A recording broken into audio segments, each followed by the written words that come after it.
everybody, and welcome to Taking Control, the ADHD podcast on rashpixel.fm. I'm Pete Wright, and I'm miserable today. Aww. Hello, Nikki Kinzer. Hi, Pete. I can hear it in your voice. Oh, my goodness. The energy is low. It is low. It is low, low, low. I don't even know what I'm doing. I'm doing a little cleanse. Because I've let myself go.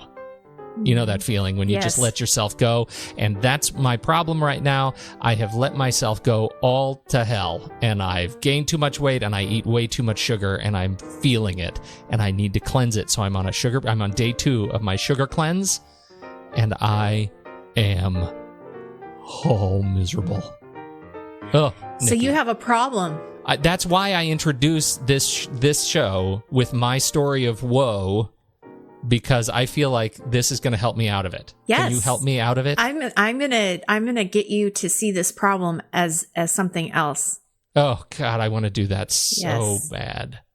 So we're going to do that. We're going to talk about embracing our problems today. Before we do that, head over to takecontroladhd.com and get to know us a little bit better. You know the drill. Listen to us right there on the website. Subscribe to our mailing list right there on the homepage. And we'll send you an email each time a new episode is released. You can connect with us on Twitter or Facebook at Take Control ADHD and call us. You can leave us a voicemail at 503-664-4ADD. And all of that is really important because we're still looking for success stories. The success stories that are coming in are fantastic. We need more. We are going to do a whole show on success stories, ADHD success stories. So get them to us by June 21st. What do you have to say? Yes, we want more. We want more success stories because I love seeing what's coming in and the different ideas, and definitely want to share them with the community. Outstanding. So bring those into us. Well, June 21st. Yes. Either email, right? You can email us. You can call us. You can leave a message on Facebook because I've got some posts on Facebook and Twitter about looking for success stories. So wherever you want to give them to us, we want to see them and hear them and read them later. Please share your stories of ADHD success. That's what we want to see. Thank you in advance for your participation. Okay, but before we do this show on problems, I have to give you a quick update on my garage sale. Oh, Nikki, I'm so glad. Oh, tell me, are you now, as I think our listeners are want to know, a garage sale person? No. And I texted you on Saturday afternoon and I said, I am still not a garage sale person. Yeah, no, I'm not. And I really honestly thought I gave it a good, honest try. You can't fault you for that. No. And, but it was a lot of work. I spent most of Friday afternoon and evening, going through things, trying to organize it in such a way that I could take it over to my mother's house. And ran out of time and had to get up a little bit earlier to go over to price everything. And people were coming before we were ready for them. And it was really stressful. And I didn't have everything out yet. And oh, that's just rude. It was just stressful. I mean, it was just trying to beat the clock and I wasn't winning. I definitely lost that race. Oh. And, we just didn't come out with very much money. And that's okay. I mean, I know that garage sales are not, really meant to have a huge profit. And I kept remembering you saying last week when you were like, I get kind of offended. Like, why don't you want my stuff? And it's so true. It's like, I can't believe this didn't sell. Like, who doesn't want this, and you do have those feelings, and there was still so much left over. And, so, I decided what I was going to keep and what I was going to give to certain charities. Cause there were we had a lot of, kids books and I didn't want to just give them away. So I'm going to actually think about where I want those to go. And then, we did end up donating a lot of it too, but it was just a lot of work, a lot of time. And, it wasn't something that I really care to do again.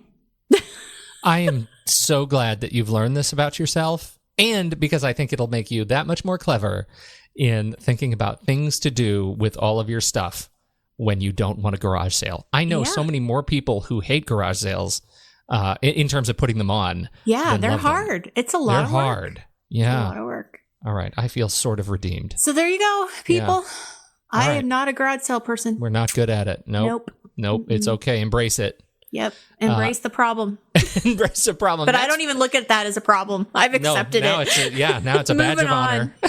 Yeah. We are talking about problems today, embracing our problems, and this comes from the Godfather, the Don Corleone of self-help himself, Tony Robbins. How did this come about? Well, I follow Tony Robbins on Facebook, and there was this quote that he had on there that basically, it just really resonated with me. It said, "The only problem we really have is we think we're not supposed to have problems." Amen. Yeah. And I just thought, oh my gosh, how true is that? I mean, there was just so much that was going on in my mind that I want to talk about today. And I apologize. I tried to organize my notes to get everything that was in my mind about this one comment, which really I seriously was thinking about it all week. And so before I go into everything that I, think about this, I did do a little Google research because I wanted to find out more about what Tony Robbins was saying. Like, I wanted to know more about this quote. So I did a little Google research, and sure enough, I found around an 18-minute video on where he speaks about problems and happiness. And we'll put the link in the show notes so you guys can see it. And, it just really resonated with me because I think it's in our human nature to want to solve all of our problems, right? We want to solve our problems and look for solutions and fix those things. We want that, right? Sure. I want to fix how you feel right now, Pete, with the low energy. Please. And yeah. I mean, we want to. I mean, I think that's why we have self-help. That's why we have coaches. It's why we have podcasts that teach you and inspire you and motivate you, to be a better you. I mean, I get that. But there's also this underlying belief that if you solve your problem or problems, that you're going to get something else in return. And I think, for some people, it's like, well, if I just get this great job, then I'm going to be happy. Or if I just find the perfect person and have love in my life like that, then, I'm just going to have joy and happiness and everything's going to be fixed. Or if I get, a job with more money, then all of my problems will go away. And you know what I'm saying? It's kind of okay, if I fix this, Can I interject? Because this reminds me of last week, number 6 on the How to Be Miserable list by Dr. Randy J. Patterson, PhD. Pursue happiness directly.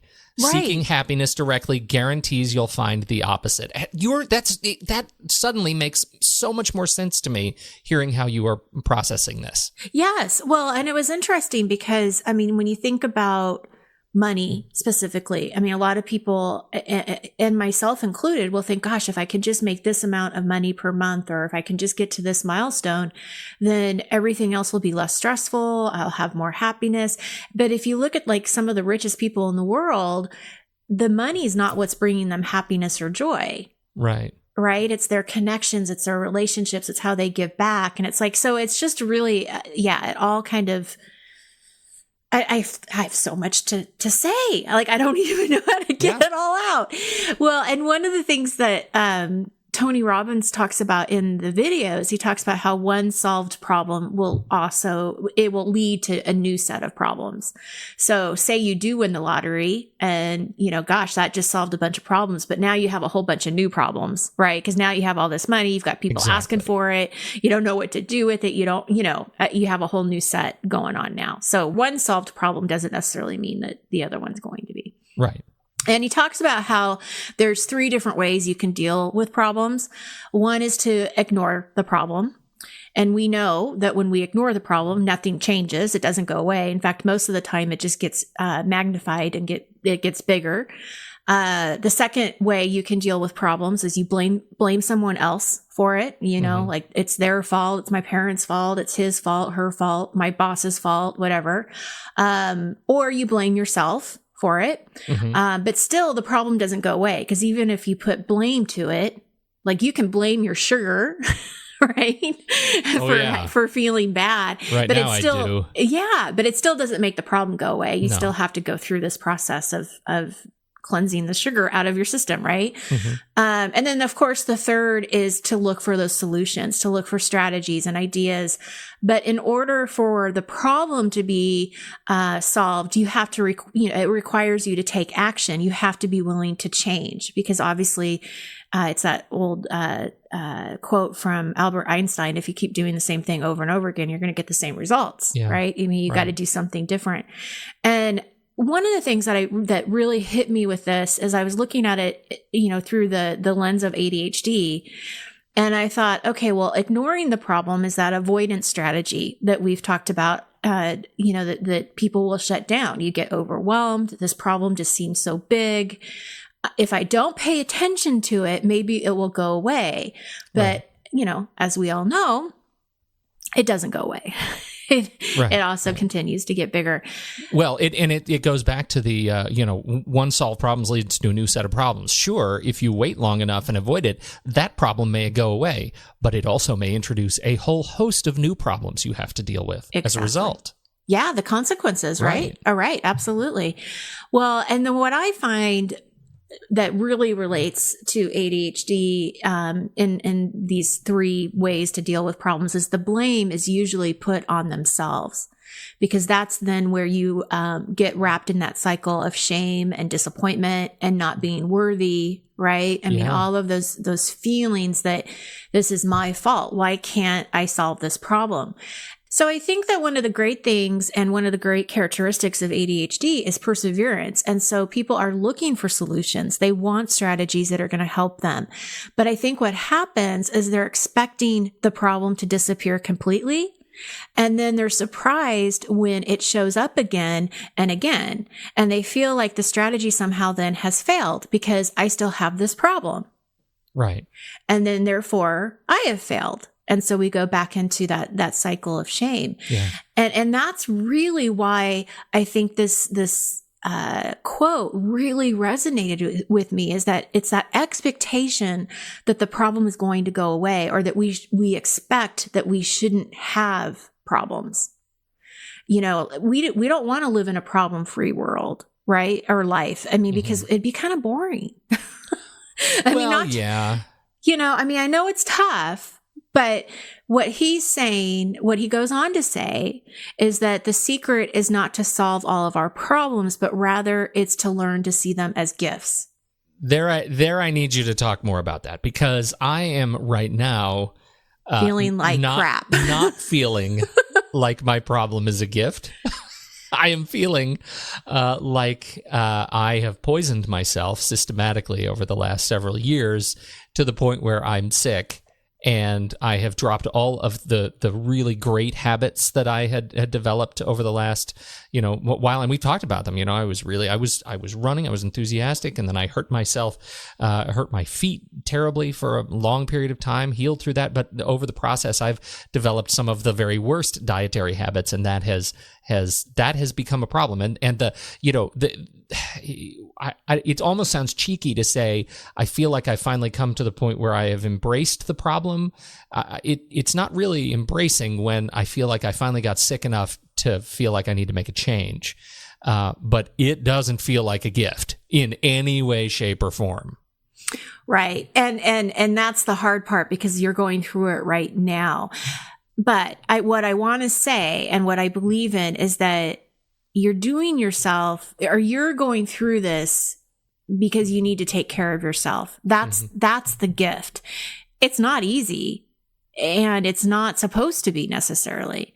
But the gift is that you are taking this opportunity to say, okay, enough is enough, and I need to do something different. I'm going to grow from this. I'm going to learn from this experience, and I'm going to do something that matters now, going forward. It doesn't matter why the habit stopped. It doesn't matter what happened. That's in the past. You can't change it. But what I would have you focus on is what you're doing right now to make this a big difference to you. How is this going to change you after you get through the next couple of days where you really feel crummy? Yeah. But the gift is at the end, Okay. you know? So let's regroup in about 6 months. Yeah. Well, and if you look at it, I mean, I think that one of the things too, I mean, there's a couple things. I mean, I have so much to say on this. I don't know why this resonated so much with me, but I think there's a tendency too sometimes for people to compare themselves to others. And so it's the worst. You know, they think, well, no one else has this problem. Why shouldn't I be able to do this? You know, especially with ADHD. Like, you know, this is just this constant battle that we're fighting, that, you know, it's not perfect. It's not good enough. You know, all of these terrible things are going on.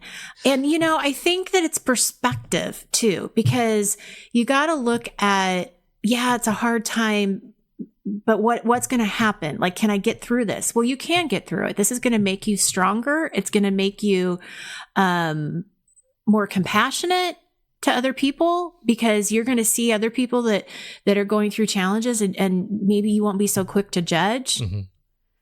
Oh, true. Very true. I just want to highlight one of the challenges, just because I'm in the middle of living it and sort of spent the early morning, deep in the bowels of it, which is that when you are stuck in a place where you're feeling like there's a problem, or you're trying to overcome a challenge, it is so easy to let that kind of comparison take over, right? It's really easy to, like, I spent the morning looking at YouTube videos of tours of other filmmakers' studios as I'm, you know, about to post a new short film to the internet. Like, it's pretty easy to stop and say, well, look at how successful they are. Oh, well, I guess I should go eat a box of donuts. Mm-hmm. And that's just because I'm right, as you say, I'm right in the middle of it, and I'm feeling crummy, and I'm trying to stay super, super present in the reality of what is ultimately negative circular logic. And that's hard to do. And I sort of want to say it out loud. It's hard to do, and it's okay that it's hard to do, and it should be hard to do if eventually I'm going to come back around that this is a gift. I know. This is me trying to be super optimistic. But you know, it's interesting because, like, there's been in my life, I mean, I remember going through some really difficult challenges with my husband's health. And, you know, there were times where he was really sick, and, you know, I was very helpless. There wasn't anything that I could do to help him or make him feel better. And, you know, I think that the support around me, I had one particular person that was really resonated with what I was going through. And one of the things that she said to me, she's like, you know, just remember, everything's going to be okay. It's all going to turn out okay. And you have to have kind of that leap of faith when you're in the middle of it, you know, when you're really struggling with something that's, you know, really tough, that having that confidence, I don't know if it's confidence or just faith, I think is probably a better word, that you're going to get through it, and it will become a gift in some way. And I'm not saying that, you know, I mean, it's tricky because, right, I mean, okay, what does gift mean? Like, well, if I've lost a bunch of people in a short period of time, how is that a gift? Like, that's not going to feel like a gift. So I get that this isn't going to apply probably to everything. And nothing does. I mean, nothing is whole like that. I mean, there's always exceptions and stuff. But I think if we can just, with ADHD challenges, the ones that I see most often in my work, is if we can get to a point where we're not necessarily expecting them to go away, but know that deep down, you know, you're doing the best you can. You know how to manage it, and you're figuring it out. It's a work in progress. It's not going to be perfect, and that's okay. And being okay with that, and accepting that this is how you do certain things, and that's okay, because that sets you free.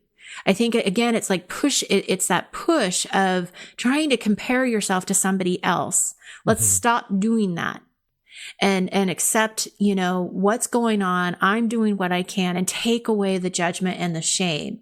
Like, I heard shame and judgment when you were talking about how did this happen where I was doing all of this and now I didn't. Yes. Oh, There's living right underneath it. Yeah. And so I think, you know, acknowledging that and seeing that that's happened, but now what do you do going forward?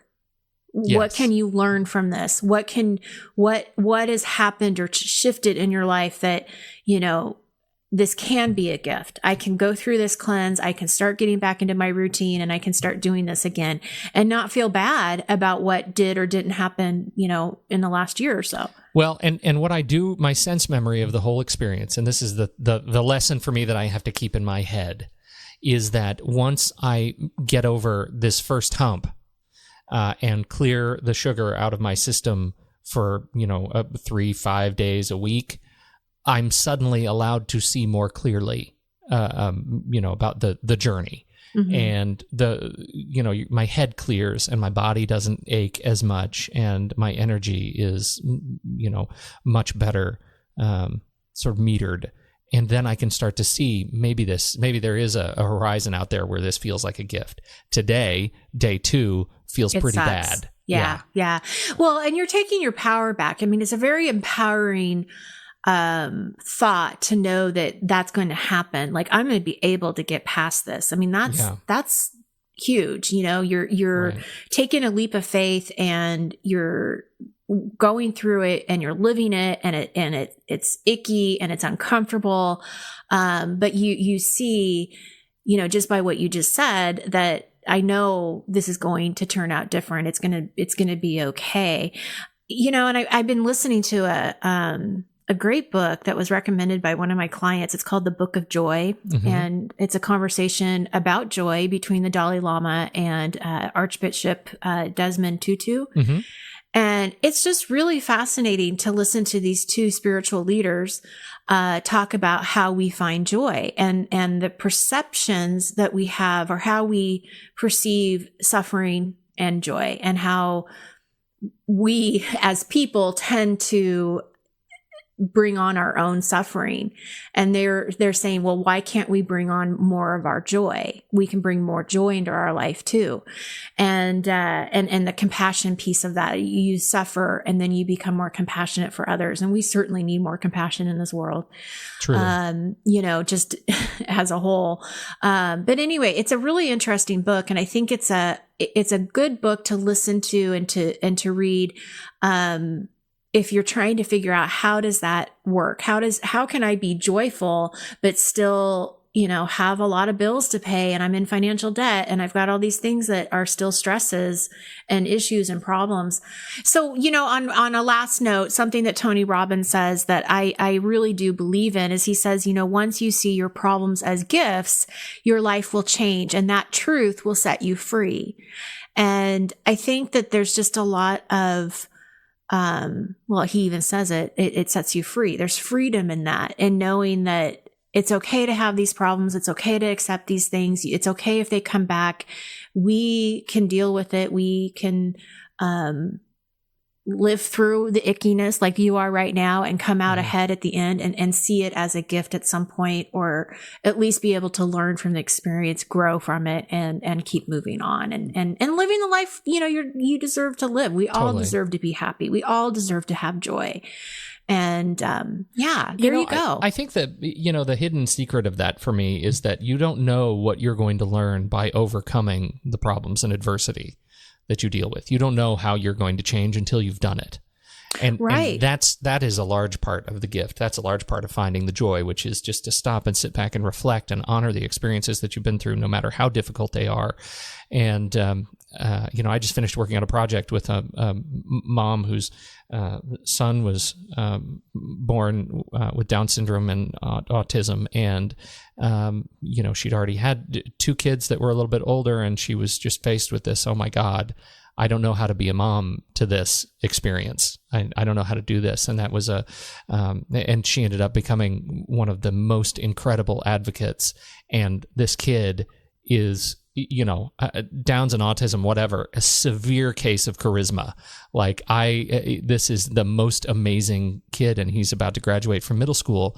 And it's an amazing thing. Well, those lessons, there's a choice. She could have either sat there and just, lived with the fear and the challenge of this experience, and instead became an advocate and raised a kid with a real future. And that's a very special gift, I think.